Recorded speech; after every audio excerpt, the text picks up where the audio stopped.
Hello, my name is Anne McElhenney. Hello, and I'm Phelim McAleer, and welcome to the Anne and Phelim Scoop. And the show this week, of course, it's all My Son Hunter, mostly. People love the movie, but it's like a Broadway show. Everyone loves it except the critics. So everyone loves it except the left. The left are going nuts, so people love it. We'll bring you more details about that. The My Son Hunter movie at mysonhunter.com. And we'll ask the question, where are the armies of fact checkers? Yes. They're suddenly gone super silent. So we're asked the question, where are the army of fact checkers? And how to watch the movie. We'll talk to you about mirroring. And there's no recipe this week, and I know I promised it last week, but there's a very good reason why there's not a recipe, and we'll bring you that story. Yes, and it involves a hospital visit. It involves diversity. It does involve diversity. That's the most important part of the story. When you go to hospital, it's good to know it's a diverse hospital. Look at this. This is spontaneous. This is Dallas, Serena in Dallas and Houston, and they're traveling around Texas with the My Son Hunter. These people are amazing. They paid for that out of their own money. These are amazing people. We just thought it was such fun. Like, what an amazing thing to do. And and they're traveling around and the crowds are getting bigger, as you can see from the video. Yes. They're incredible. But lots of people have written, all over social media, people are telling us that they've seen the movie now and they love it. And I'm just going to read a few of these tweets. Yeah, so there's from Blown Boiler. You've done it again, Phelim McAleer and Anne McElhenney. Congratulations on another outstanding project. And thanks for getting this story out there. Hashtag My Son Hunter.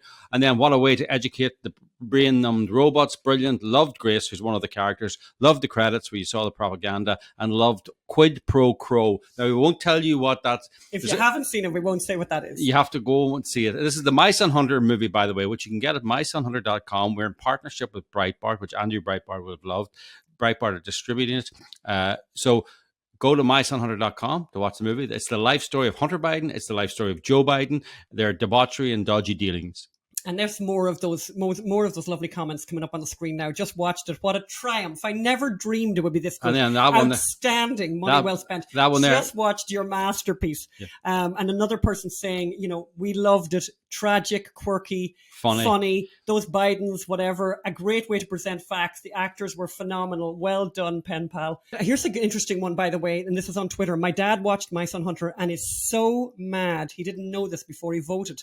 He said, whatever, right? He said, never again. He said, never watched again. Watched it today in the office. Awesome. John James is great. And I love that. We all think John James is great. John James plays Joe Biden in the movie. And Barbara Johnson. Let's just stop now and play the trailer.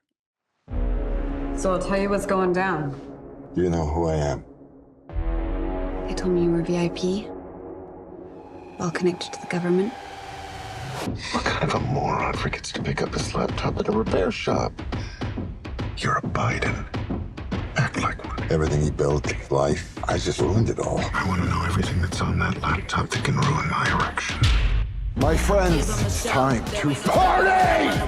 Didn't you know I'm taking control? I'm making appearance and I gotta go. Cause I get them dancing with their hands up. Yeah, I walk in and they go bananas. I'm a bad, yeah. I'm an artist. Tell me how I can help you. I don't deserve help. Oh, I'm so sorry. I've been through worse. You're the smartest man I know. Thanks, Dad. I just wish I could speak some sense into you. I'll never forget Corn Pop. He was a bad dude. No joke. Dad, we were talking about suffering. I can't seem to find anything but positive stuff on the Bidens. Who's the point man for the foreign policy in the Obama regime? Joe Biden. So it looks like you need $1 billion. So the obvious next question is, Where's Hunter? I can remember getting paid some money, but I can't remember what for. Well, my dad says we never discuss my businesses, period. Or my cut. what's happening in there? Joe's in on it. Party's over! You had everything, Hunter, and you threw it all away. You hope the laptop will take down everybody with you. Get out! China's not our enemy. They're not bad folks. I love my dad, and I just want to make him proud. I am the one who brings in all the deals. I am the one. Good boy.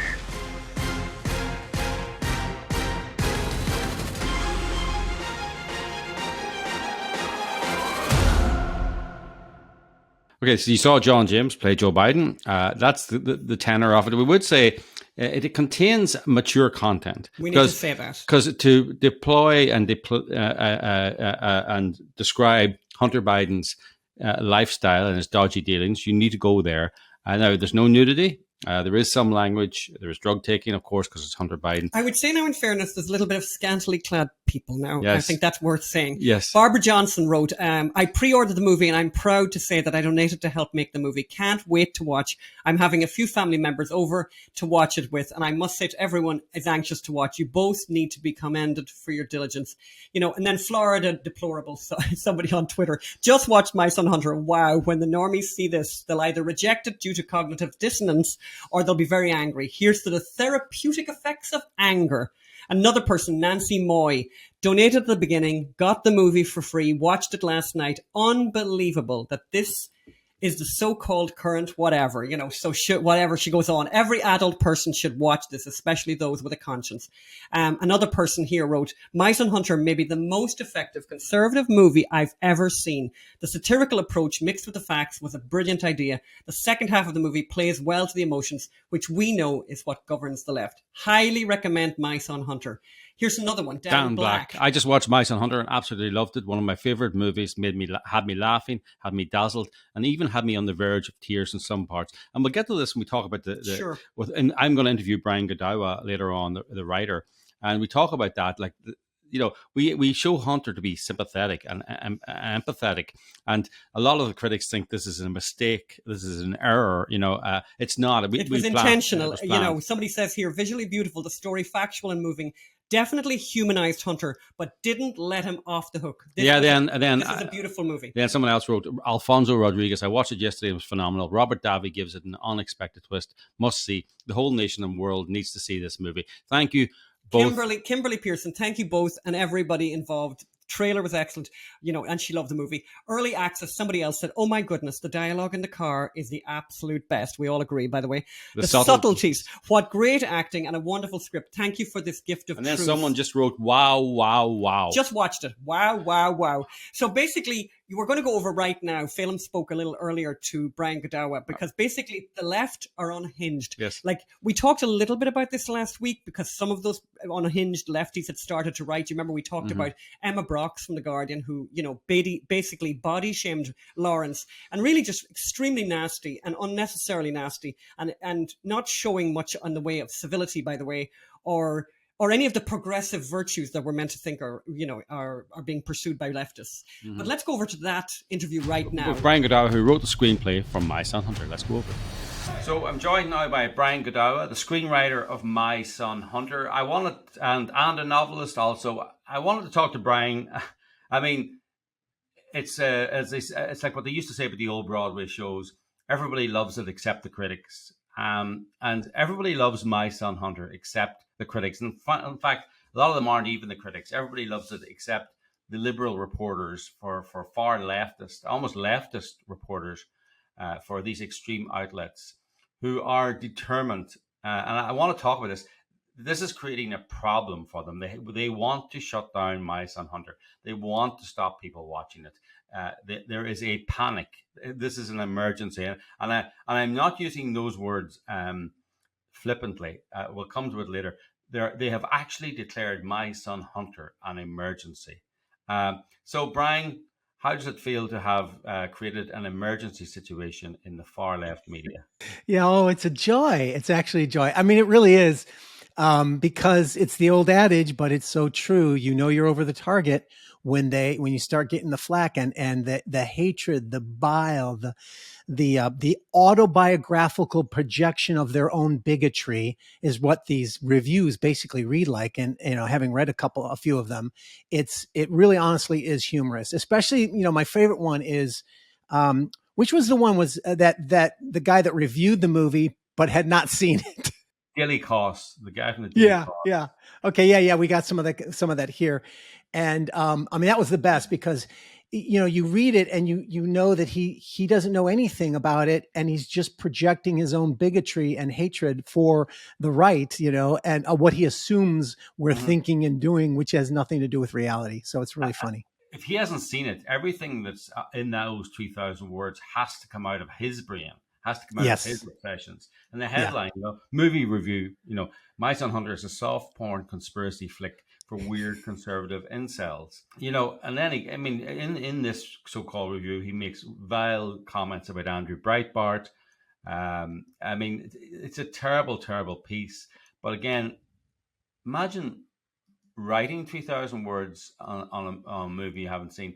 Imagine an editor allowing that to appear. Yeah, well, to be fair to him, he watched the review, and so he was not the review. He watched the trailer, and so he was projecting, based on the trailer and extrapolating. And of course, everybody knows trailers are, hopefully they reflect what the movie's kind of going to be about, but they're really more teasers to get you interested, and they take a lot of things out of context, and it splashes it up: the sex, the violence, the drugs. Now we do have a lot of that in the movie, but. His conception of how we're doing it and why we're doing it, it was really hilarious because it's like Hollywood does this stuff all the time. I mean, Wolf of Wall Street was pornographic, right? But because what's his name? Martin Scorsese does the movies, so it's somehow classy. But of course, when we do it, then it's just a pornographic lust fest. It's just these guys are.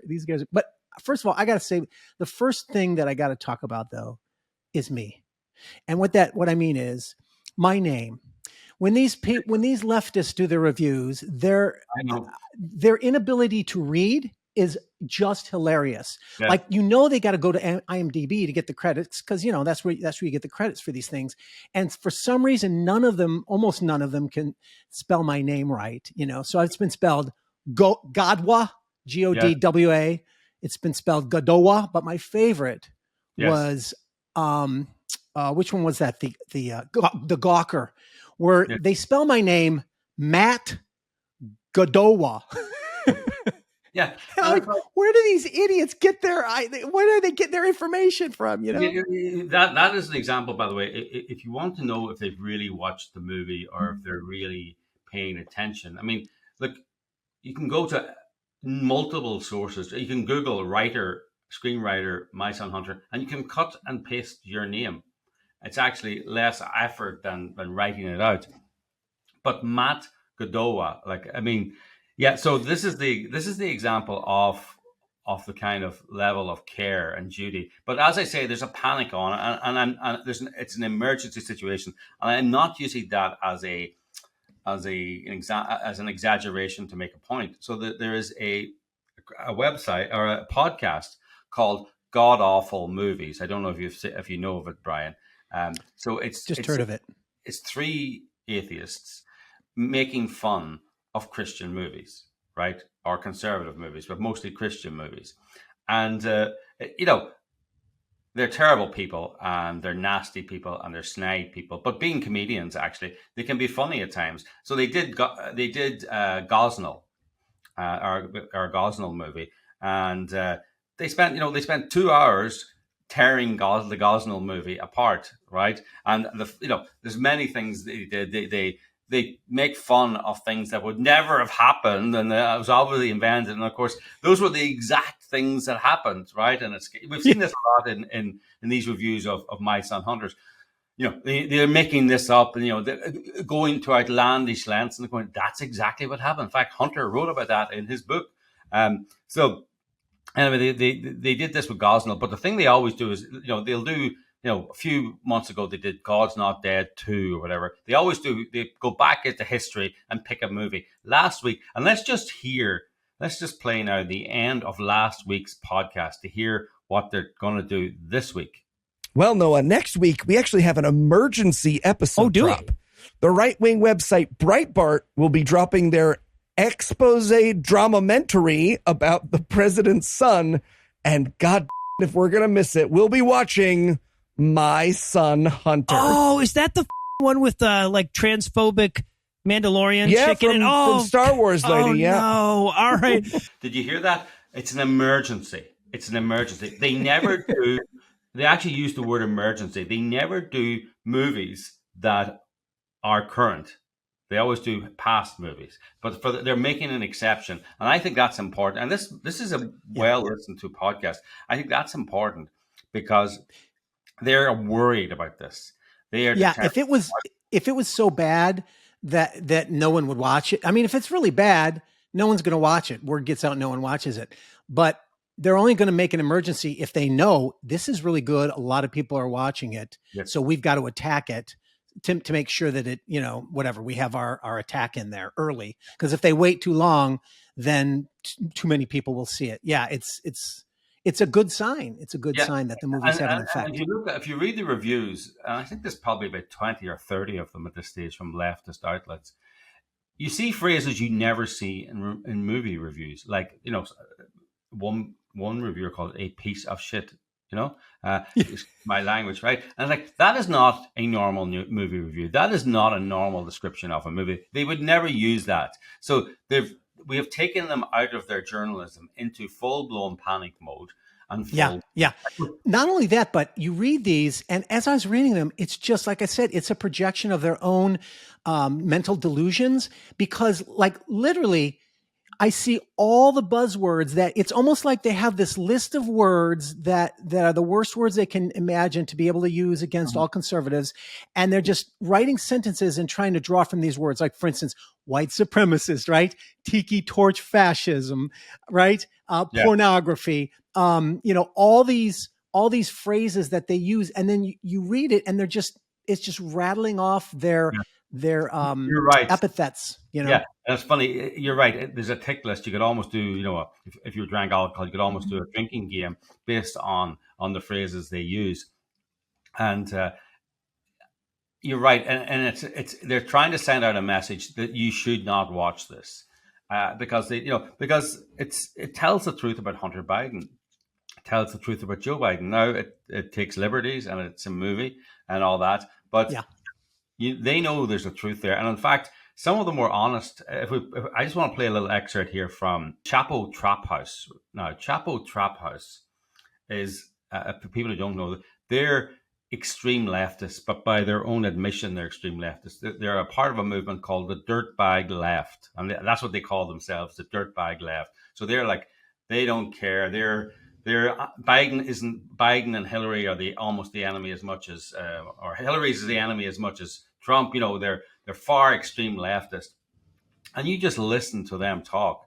And funny, they admit that the movie has quality. They call Robert Davi an auteur. They praise some of the shots. They praise some of the framing, but they also admit that Hunter Biden was corrupt, and that corruption went all the way to Joe Biden. They in their review, they admit that. Let's just play that little clip there. We got to fight the fascist Trump government. We want equality and equity and justice.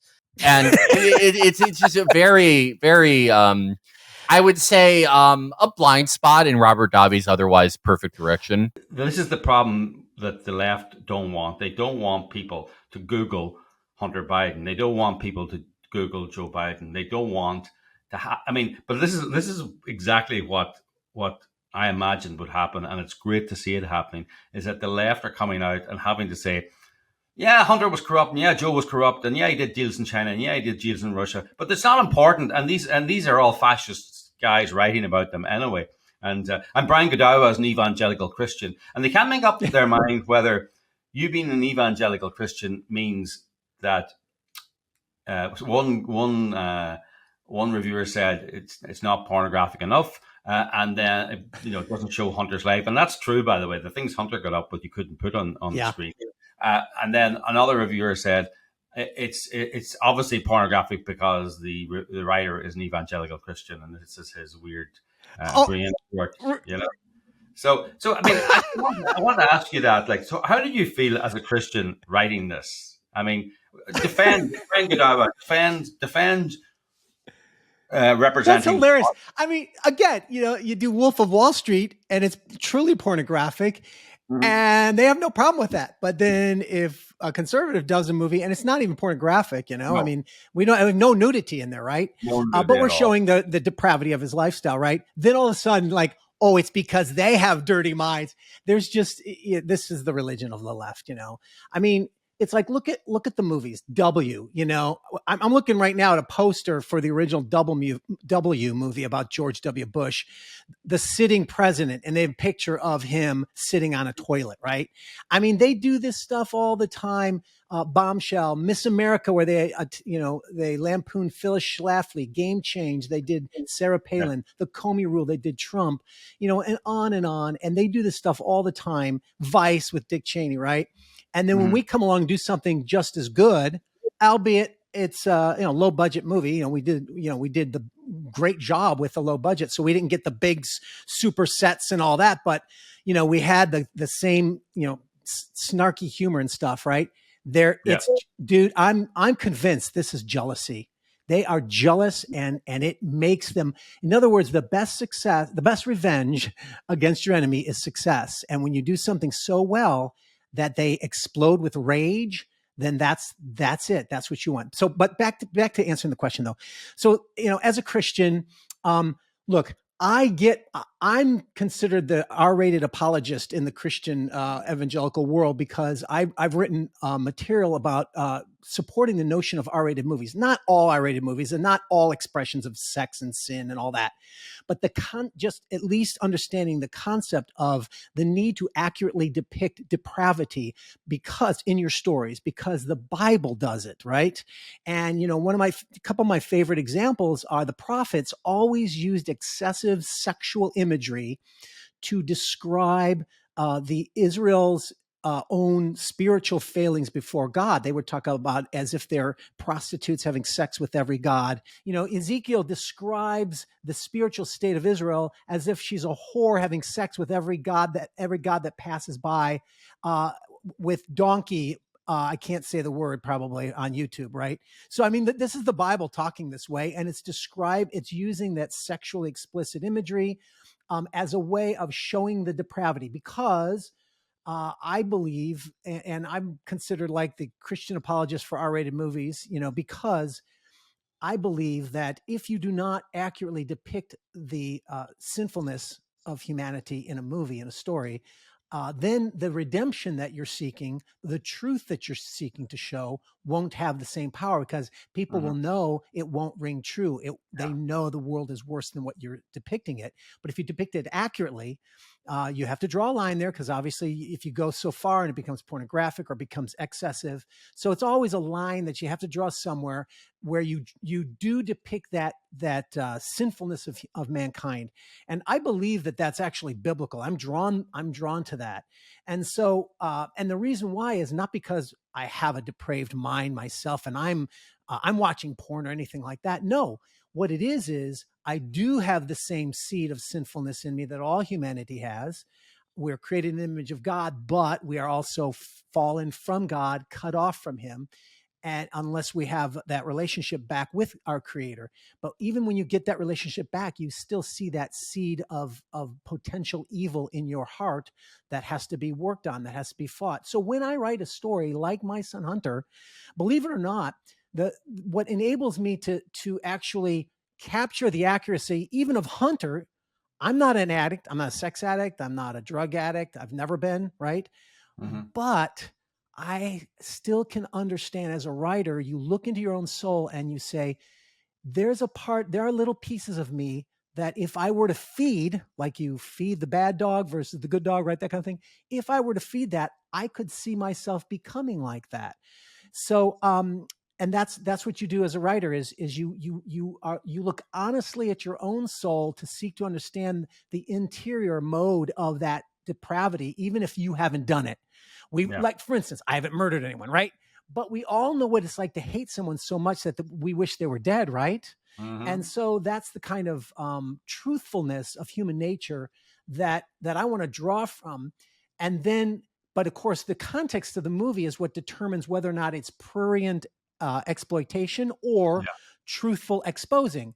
And of course, the My Son Hunter movie, by the end of the movie, you see a very powerful message or meaningfulness of truth in a world of lies and murder. Yeah. Well, that's what it's about, truth in a world of lies. Yeah. And, I think if you're lying to yourself and everyone's lying to you, and to use that awful word, enabling you, then you end up if you're weak and vulnerable, you end up like Hunter Biden's lifestyle. Everyone's lying to you, giving you money, enabling you, and if no one tells you the truth, Hunter, you're an addict. You don't need another deal in the Ukraine or China or Russia. You don't need to fly a private jet here or a private jet there. You need to be in prison, or you need to be in a rehab, or you need to be in a mental institution, and you need to be put in an allowance of $50 a week. You get your food, and food will give you food, board, and $10 a week for candy or just anything. But what they did, what people around him did, was use him as their bagman, use him to go and do these dodgy deals, and then got their 10%, their 15%, their 50%. Well, one of my favorite I love some of these criticisms from the left because they're actually hilarious. Like, one of my favorite ones is where the guy's saying, "Oh, come on!" Like, he literally doesn't believe any of this is true, and the laptop is still Russian disinformation. I mean, these people are out there. They still have no clue about the truth and reality, and so he says something to the effect of "Oh, come on, this can't possibly be real, because what kind of fool as a president would give these big money deals to work on to an addict son who's addicted to drugs and coked out all the time? That's not believable at all." Like, do you know anything about history? Yeah. Tell us why we didn't. Tell the people why we didn't go X-rated. Why didn't we show what Hunter shows in his own laptop?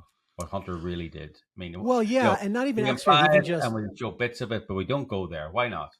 Yeah, and so this was the problem with an audience. We knew, I think we know that. Of course, we want to tell a story that anyone can watch and everyone, but you also have to be realistic and know that what your primary audience is going to be drawn to, who would be willing and interested in watching that, and that it would be more of a conservative audience. And conservatives do tend to not be as willing to watch so much excessive,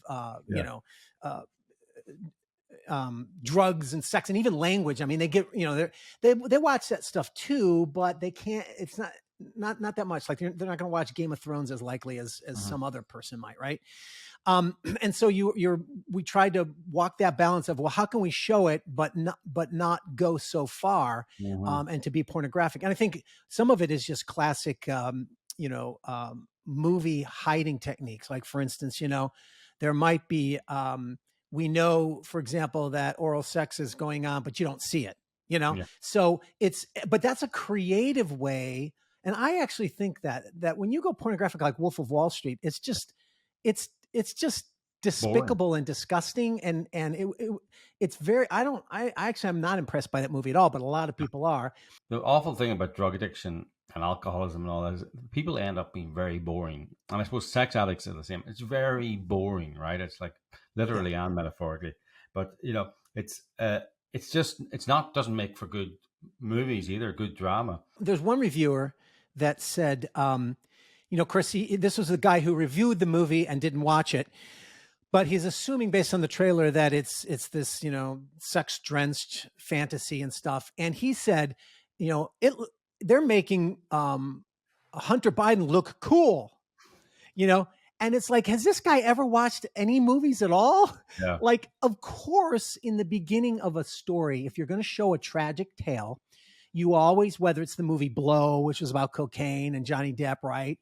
Or, Wolf of Wall Street, you always show on the surface, these characters look like they're having fun and they're partying and all this. But as the story goes on, you can see that it's an emptiness. It's shallow. It's hollow. And their lives are actually undesirable and depraved, right? Yeah. And so that's, of course, what our movie does. Yeah. So no, we don't make him look like it's fun and et cetera. We make him look like he's trying to make himself have fun while he's going down the spiral.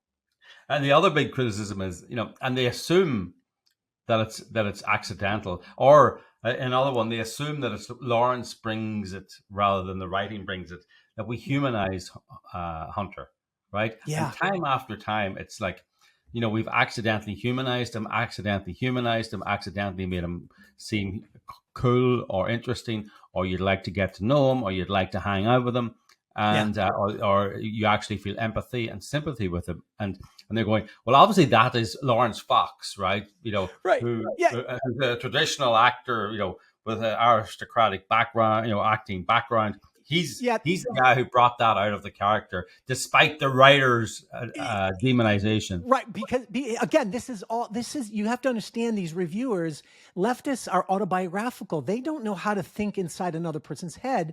So to them, that's what they see, because they think that if I were to, they're thinking that if they were to do a political movie dealing with political subject matter, that's how they would do it. They would make the enemy, like Donald Trump or Republicans, look as bad as possible, right? They don't realize that that's not good storytelling. Our goal was not to attack Hunter Biden and make him look bad. Our goal of the story was to tell a very human story about corruption and about evil, but these are real human beings. These are not cardboard caricatures like they want them to be in many political movies, right? Yeah. And so they're reacting to the fact that we're doing good art. We're actually humanizing characters. We're making them sympathetic, and we're showing that's what a tragedy does. A tragedy does not say, they're Hitler. A tragedy says, this character had potential, is a real human being with real flaws, and he's not all bad, but this is what happens to you when you feed that dark dog. Mm-hmm. Yeah.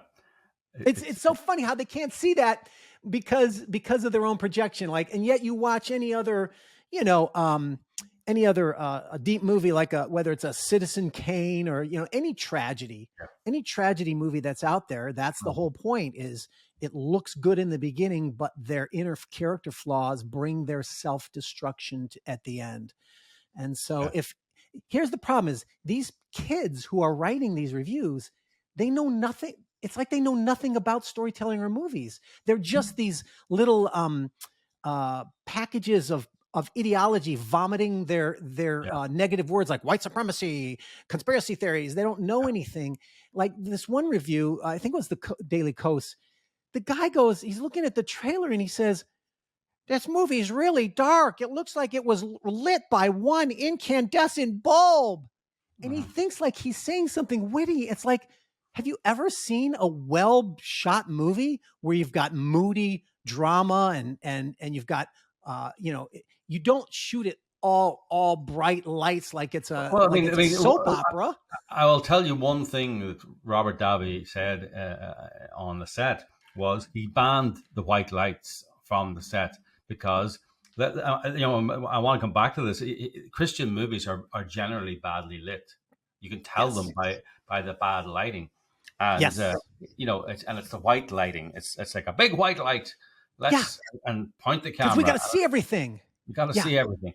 And, no, absolutely. And in fact, that's one thing I want to, comment about Davi's directing was, he did have a good cinematographer who had a good feel for cinematic, emotional lighting. And you're right. And again, they see that, and whether or not they realize it, that's part of the package of them realizing this is really well done. This is a real movie, that kind of thing. And it's like, so therefore, how can we talk about it bad, even though it's good? Well, that's what you reduce to. You reduce yourself to, it's dark. It looks like it has one incandescent bulb in it. Yeah. And do you know what an incandescent bulb is even? Anyway, I remember when they were making The Godfather and they sent the rushes to, I think it was Paramount executives. And basically, they were panicking because they said The Godfather, it's just a bunch of men sitting around in the dark in rooms talking, right? And there's a lot of that in The Godfather. But of course, those are scenes in the room, like it's all there, right? Every character is there. Every person is lit appropriately.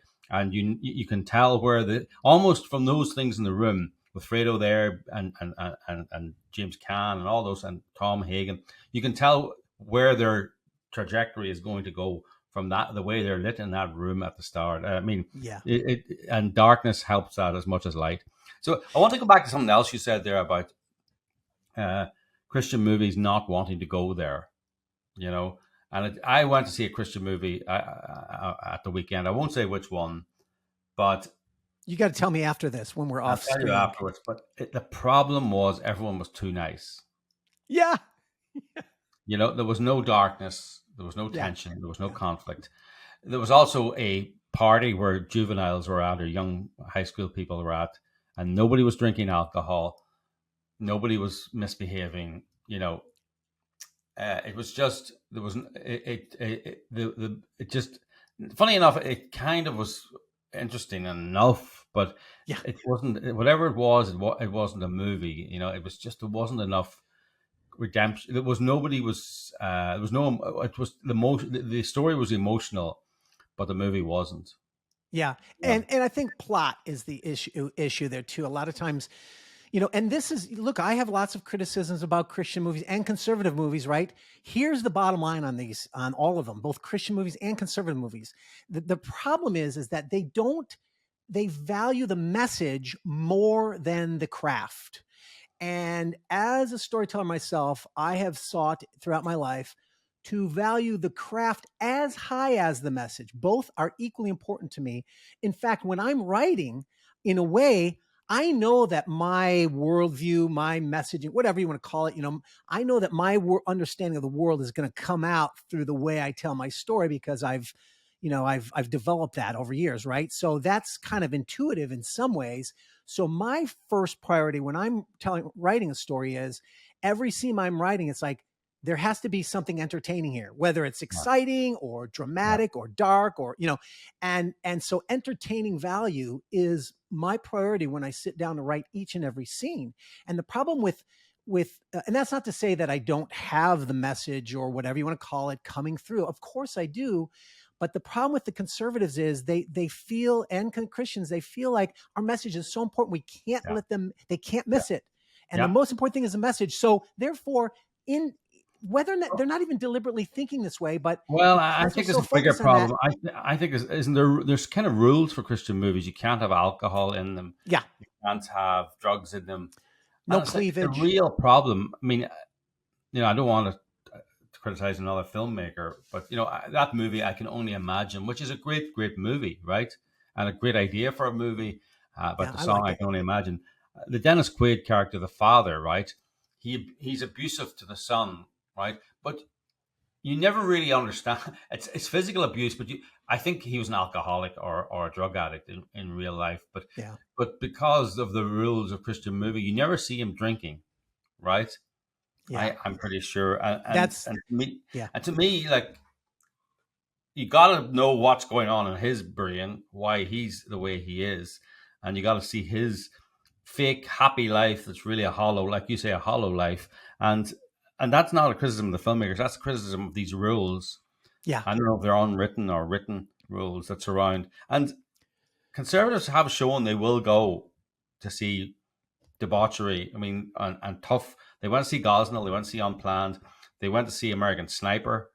Yeah. You know, and this, you know, if it's, you know, to show people being redeemed, you have to show them, as they say in the script writing classes, you have to put your character on the street, punch them, when they're unconscious, kick them, then throw them in the gutter and stamp on them.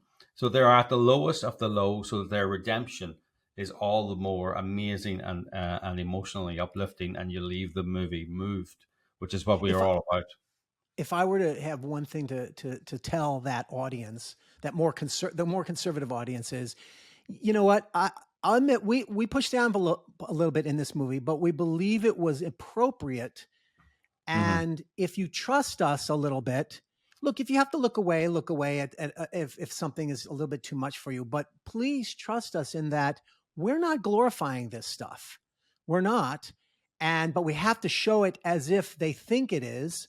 And then if you trust us and stick with the story, you'll see again the beauty. I mean, my writing, I seek beauty in my storytelling. So the beauty at the end of the story is very redemptive, and it brings a light of truth with actually a sort of a little bit of a Christian worldview to it. It's not explicit, but it's in there and it's part of the story. You know, for instance, the main character, her parents were missionaries. So there's something that comes through that by the end of that story, the truth is powerful and it really crushes the lies and corruption that is in that movie. And so it's not glorifying the movie, you know, but again, if you can't handle it, I understand some people have trouble, but if at least if you can hear from us that, you know, believe us, trust us, what we're doing.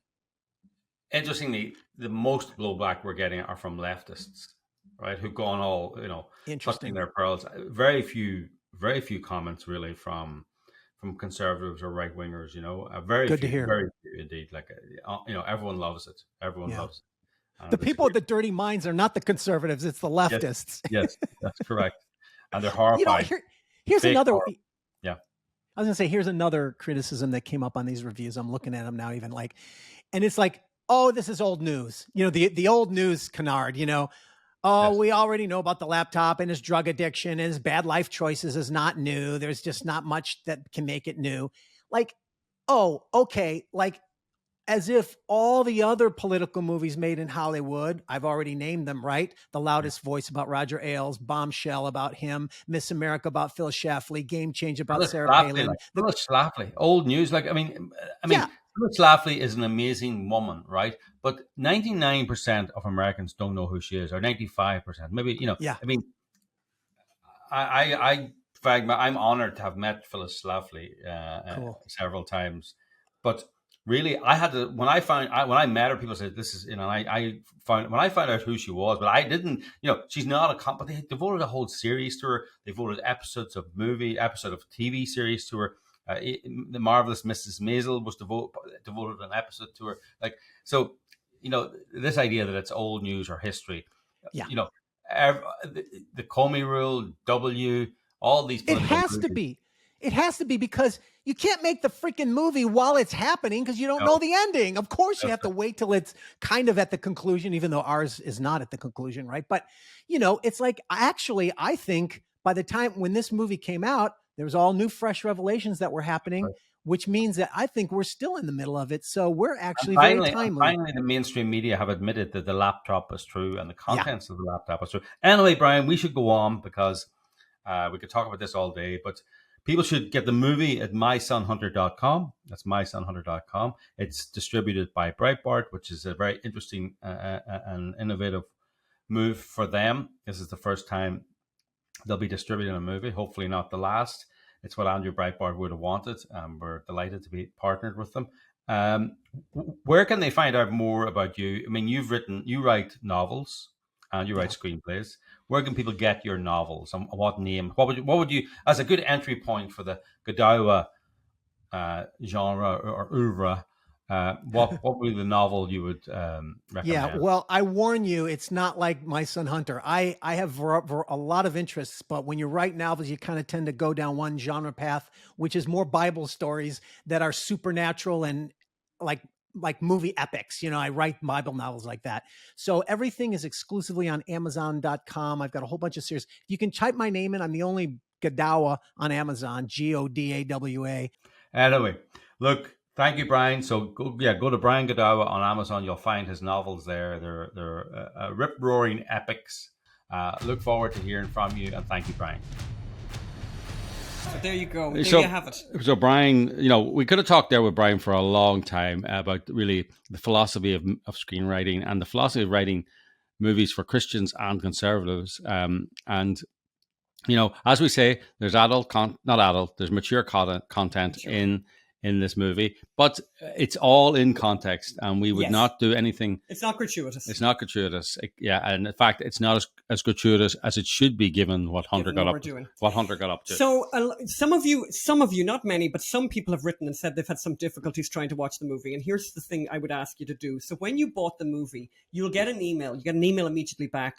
And if you look at that email, it'll tell you, keep that email and remember where it is, because you're going to get a lot of information there about how to mirror the email, about how to mirror the movie, by the way. So the other thing I would say to you is, when you put your email address in, you get the code, you know, the code comes back, whatever, you put you get the movie comes up on your phone, on your iPad, on your computer. When it comes up, here's my little bit of advice to you.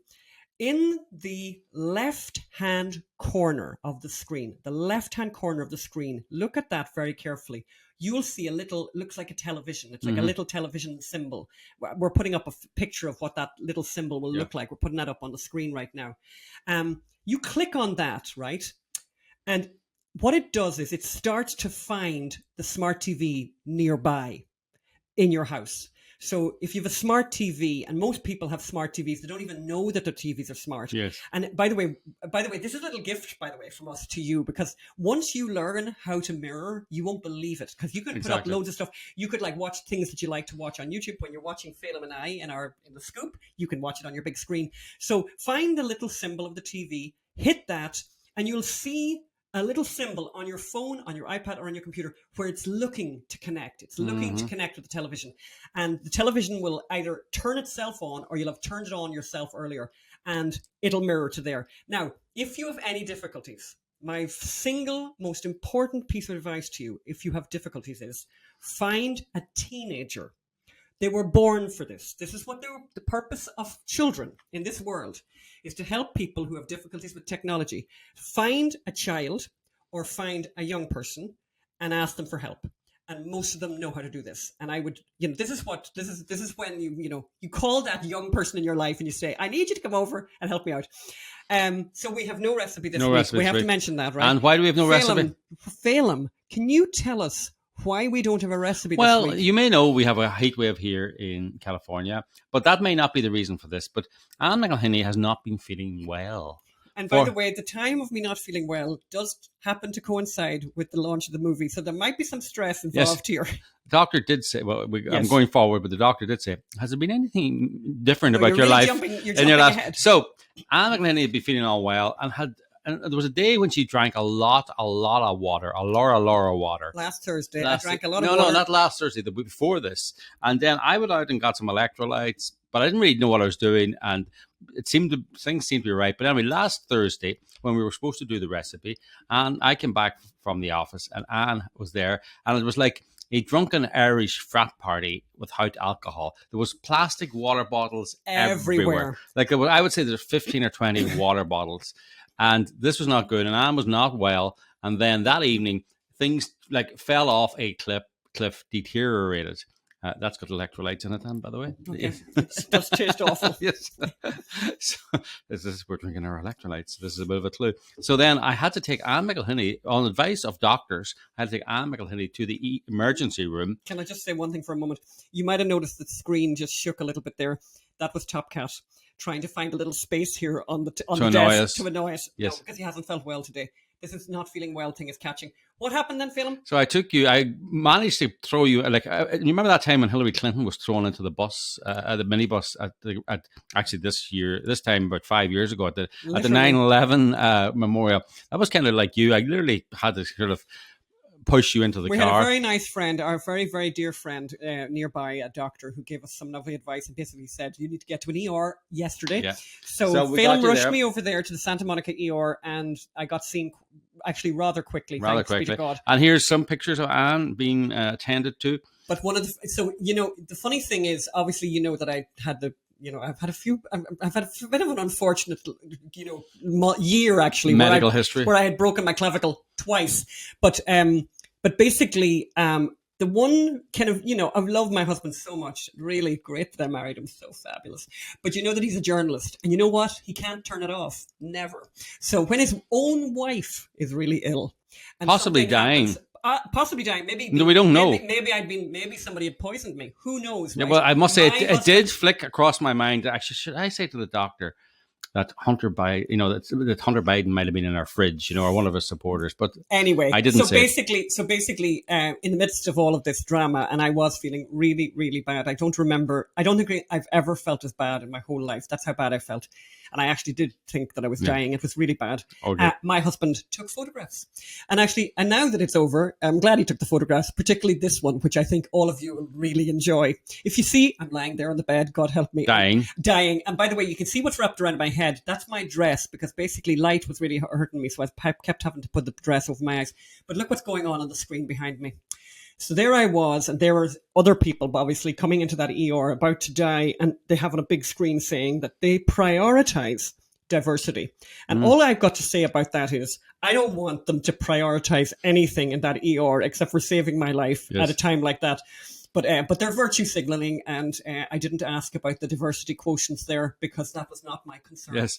So anyway, and just to say, I'm standing here or sitting here today, so I'm much better. But just to say, water saves your life, but it's also a poison if you drink too much of it. So if you drink too much of it, you end up stripping yourself of sodium. And of course, all of these clever people here, by the way, Philip, on this sodium and electrolytes and all those things, all the good things that keep you in balance. And I hadn't eaten. We were very busy that day. You hadn't eaten all day, so I forgot to eat. We had been to Dennis Prager in the morning. We'd done the Dennis Prager show, and I was kind of fine. We had a little breakfast, and we had a cup of coffee, and that was the only thing I ate. Then we came back here, and you just drank water. I sat in the shade, but I was hitting the phones. I was talking to people, helping people out who were having difficulty watching the film, and talking to people, talking to some journalists, and then I just kept drinking the water. And then you fell off a cliff. And then I fell off the cliff.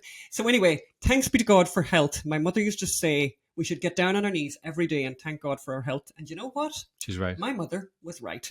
So get down on your knees and thank God for your health, and let's all stay healthy. Listen, God bless. We look forward to seeing you next week. And do find a young person if you have any difficulties watching the film. And go to mysonhunter.com. Thank you. Bye.